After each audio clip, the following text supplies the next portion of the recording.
Mr. Chairman, back in 1998, when another president, Bill Clinton, was being considered for impeachment, you said, and I quote, "We must not overturn an election and impeach a president without an overwhelming consensus of the American people and the representatives in Congress."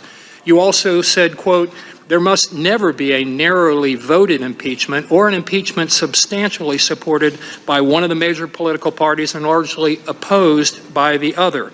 You said such an impeachment would lack legitimacy, would produce divisiveness and bitterness in our politics for years to come, and will call into question the very legitimacy of our political institutions. That's what you said back then, Mr. Chairman. Well, what you said should never happen, that we should never do, is exactly what you're doing now, moving forward without a consensus and impeachment by one major party that's opposed by the other.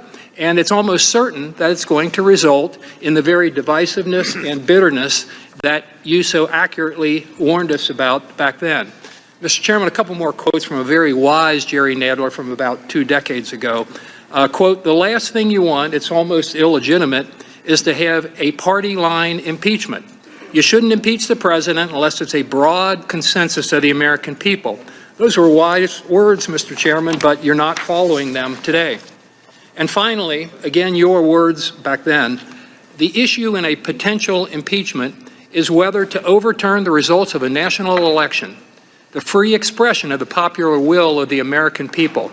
That is an enormous responsibility and an extraordinary power. It is not one we should exercise lightly. It is certainly not one which should be exercised in a manner which either is or would be perceived by the American people to be unfair or partisan, unquote.